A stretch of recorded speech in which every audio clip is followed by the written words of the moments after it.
Hi, welcome back. Um, no, 5 minutes is a short time for breaks. I understand if folks are making an afternoon tea or just kind of getting up and stretching. But again, if you have the react button and want to give me a little heads up that you're here, that'd be great. Hi, Rachel. Okay. Well, Rachel Thomas, I'm confident in both of your speaking abilities, but you have large shoes to fill after following such an important um, experienced group of folks. I know that you've both worked with many of these folks over the years too, so yeah, feel free to share. This next session is going to be it's going to be two ways of looking at this idea of technology as a tool for environmental and responder health and safety. And what we're going to do is highlight kind of two tools. One, a desk tool in the sense of modeling, and one a field tool in the use of drones as kind of two different ways to complement and approach the work that um, we've been hearing about all day in terms of preparedness, prevention, response, and recovery. Um, I'm excited to introduce a friend and colleague, Rachael Mueller, also in Bellingham, Washington. Rachel, I have a bio for you that's more formal than I think the one you'd like to use. So I'm hoping maybe you can introduce um, yourself. But Rachel's going to be speaking on some of her work as a physical oceanographer in numeric modeling and Rachel, maybe you can choose kind of the level of which you speak to your work with NOAA and Genwest as well. But welcome. Really appreciate you having you here and excited to hear what you have to share with the group. And I already see some folks excited to hear about the work that you're doing in the chat. So with that, I think I'll hand it over to you. And I believe you have your own slides, right? Or would you like us to share? Yeah, I do. I will start sharing my screen, get that started, and thank you all. Thank you, Meg, for the introduction. And let's try And this. Can Rachel, as you're you? doing that, you're a little quiet on my end. I can bump up Mhm. my own, but if you'll just project would be great for the group.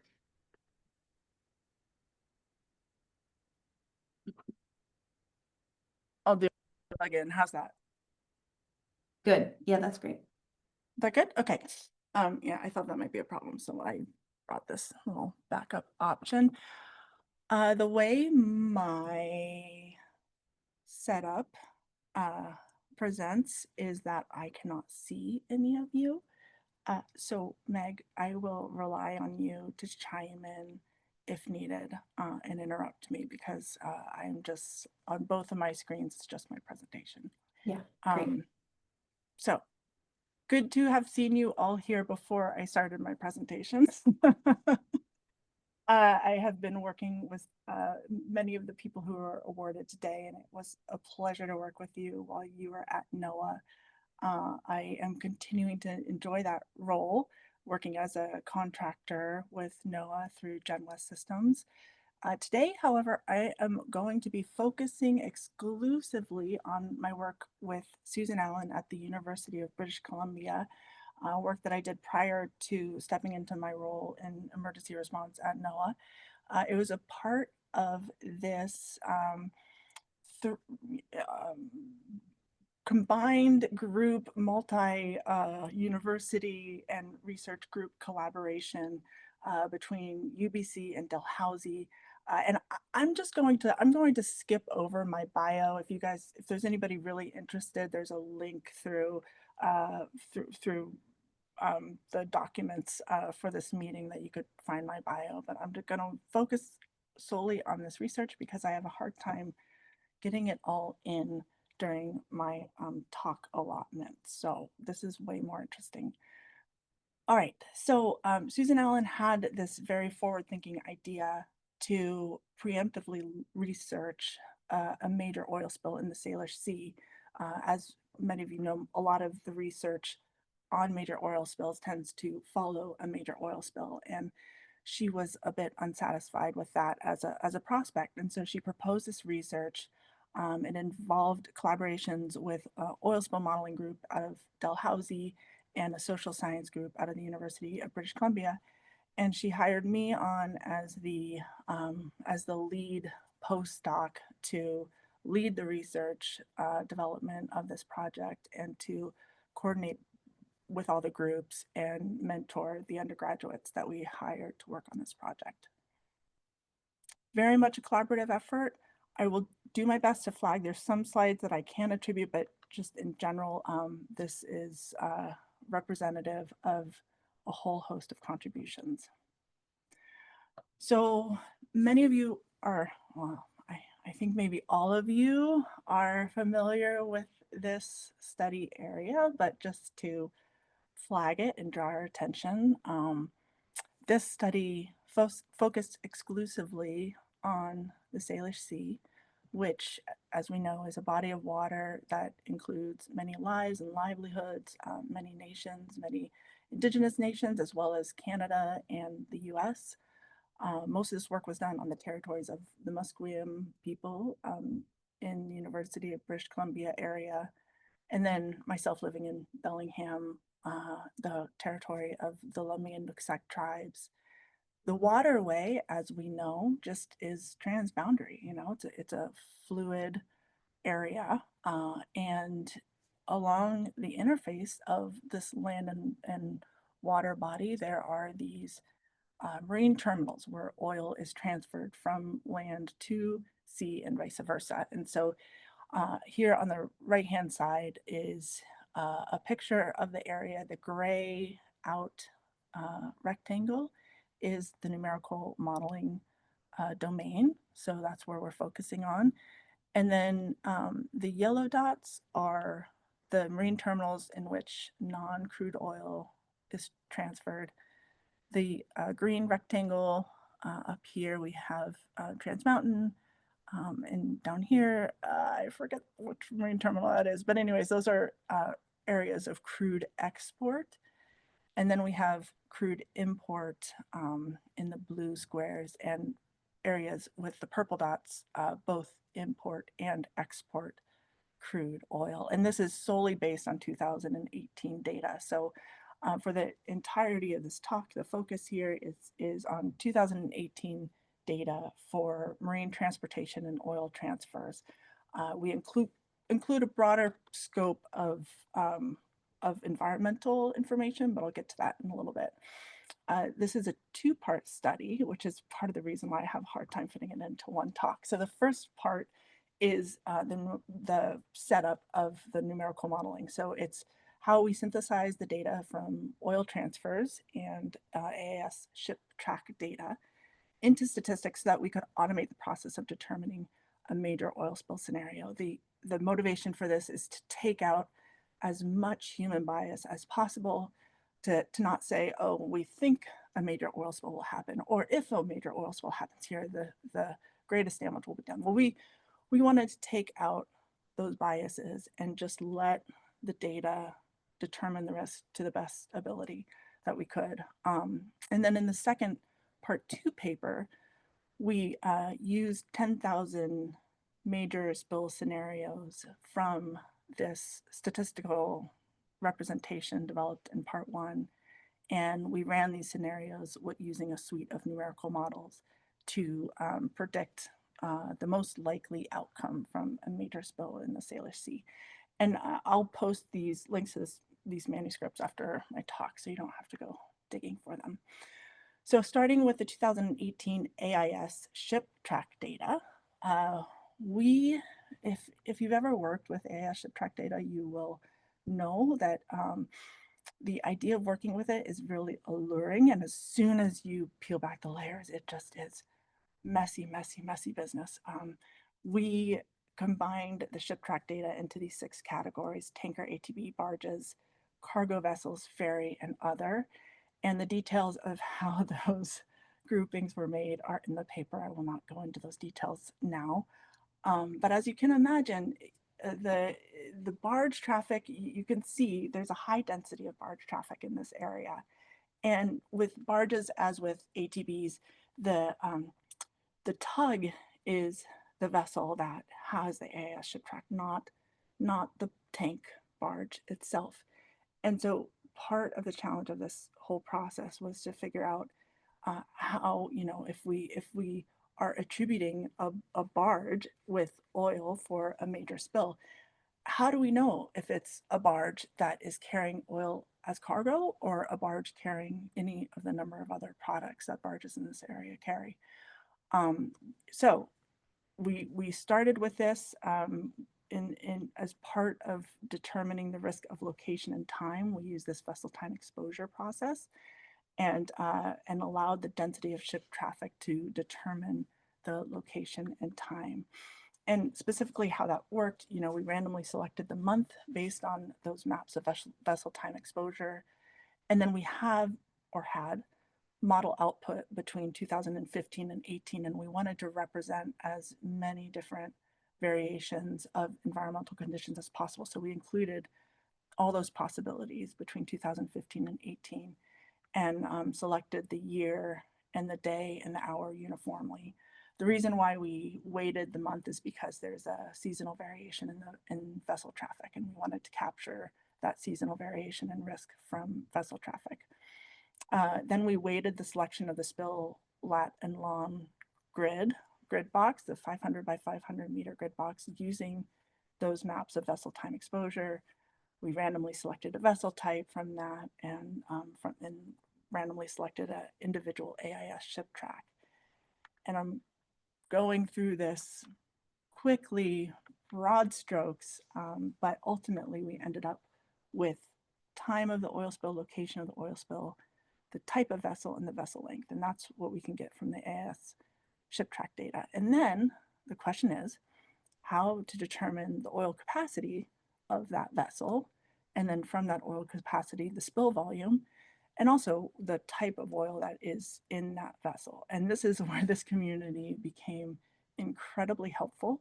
And I'll get into that later, but speaking to what you all had shared earlier, yes, the relationships are where the magic happens, and it's through the 2018 oil spill task force meeting that I came to learn of. Actually, no, it was the 2019 one, I believe. I was at both, but I think it's the 2019 one when I had conversations with Charlie Costanzo and Ross McDonald, and they pointed me to the Department of Ecology oil transfer data, and we then were able to use this data to figure out the statistics of the type of oil that would be in these different vessels. So here I am focusing exclusively on the cargo, the oil transfers as cargo for the three different types of cargo carrying vessels: the articulated tug barges, regular tow barges, and tankers. On the top row, we have imports by different types of oil, and on the very right-hand side, I show the different types of oils. Again, this data has many more different types of oil. So there was groupings of oil types involved here, and I will leave it to you to look at those details in the paper if you're interested. But here what we could see is on the top row with imports and the bottom row with exports, it's just looking at the colors alone, it's pretty easy to see that there are very different oil types between the different vessels. And then there are very different oil types depending on whether the vessel is coming into port or whether it's leaving and going out away from port. And so these are things that we decided to capture, and we were able to use code from a collaborator in Dalhousie, and he came up with this way of joining vessel tracks that would allow us to create these voyages from individual ship tracks.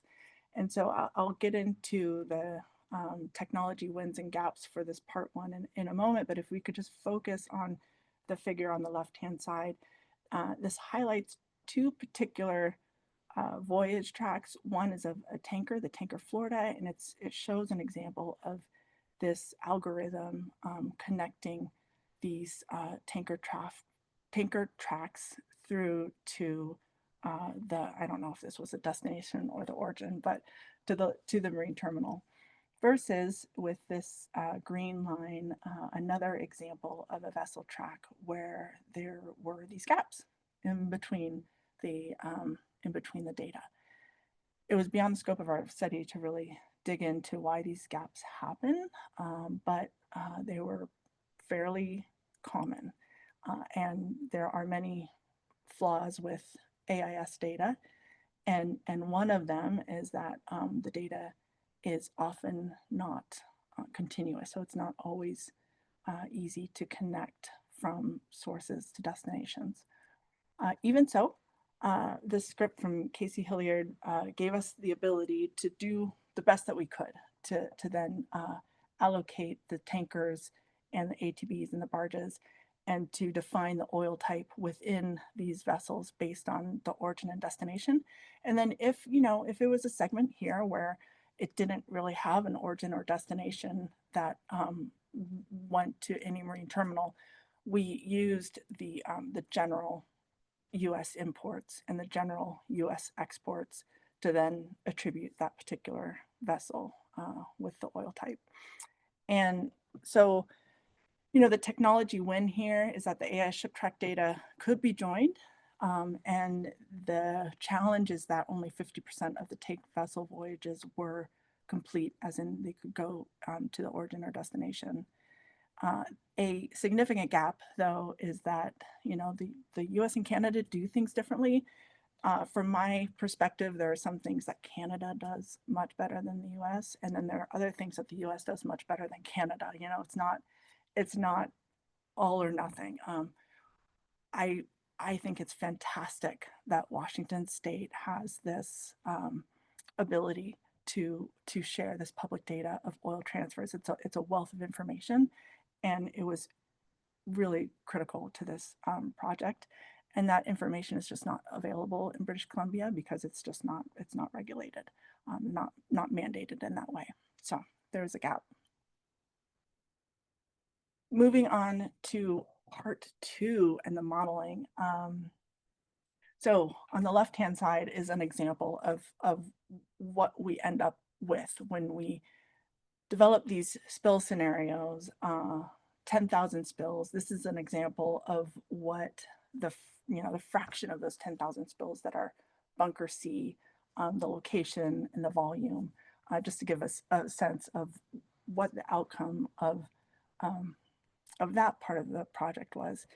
This center graphic, I always include it in all of my presentations because it really shows what's near and dear to my heart in terms of the circulation in the Salish Sea. And so we have depth in the vertical and then distance from the Strait of Juan de Fuca to Johnson Strait, moving along this red line that's shown in the map on the right-hand side. And you can see the blue is the freshwater of the Fraser River, and the yellow is the brackish water coming in from the Pacific Ocean over here. And it really shows beautifully how dynamic this area is. There's regions where there's lots of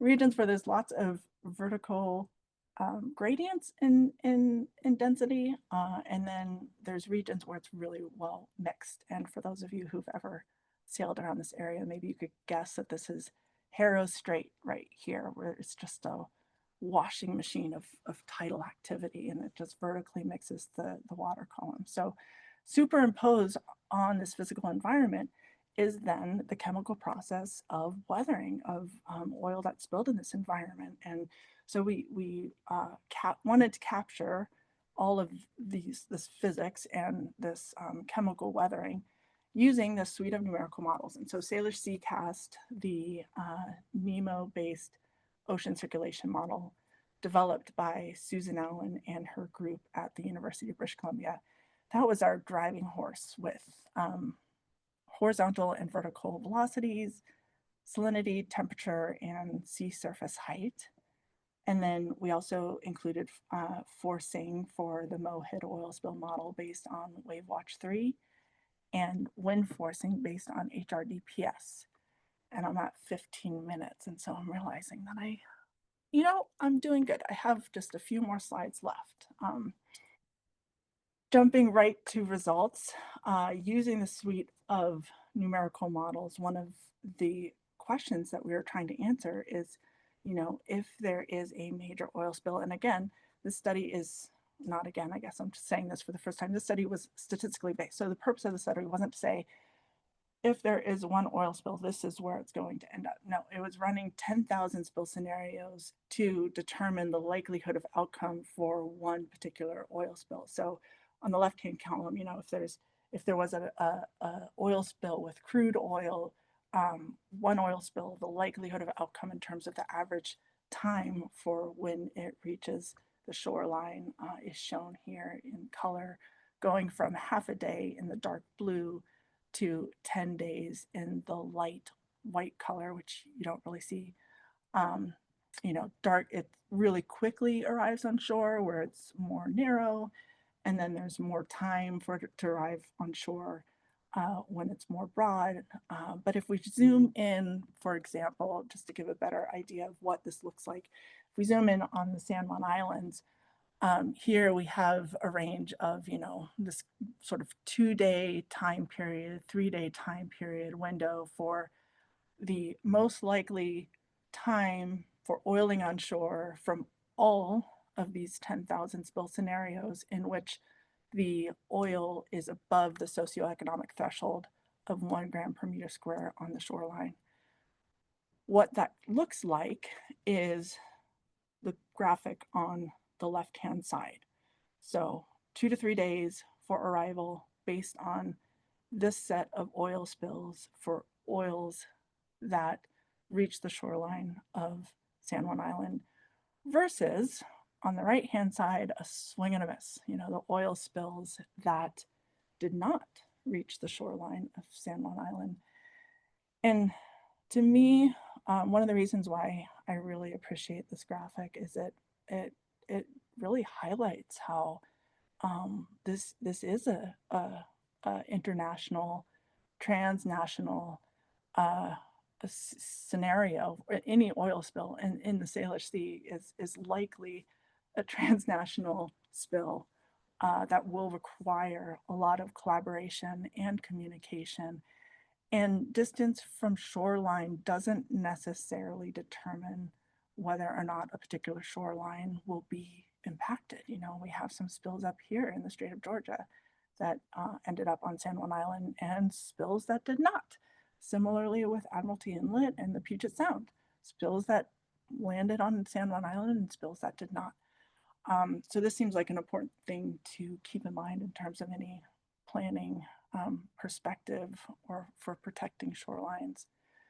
So the wins of this was that it was a first of a kind research study to incorporate oil transfer and transport data in maps of likelihood. We had interannual variability in our physics, in our physical environment for the oil transport and fate.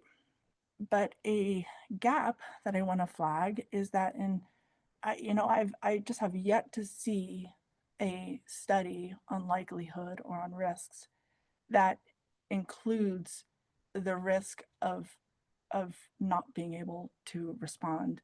What is the likelihood that wind or waves or tidal currents or foggy conditions will inhibit the use of response equipment? That risk is going to vary by month, by location.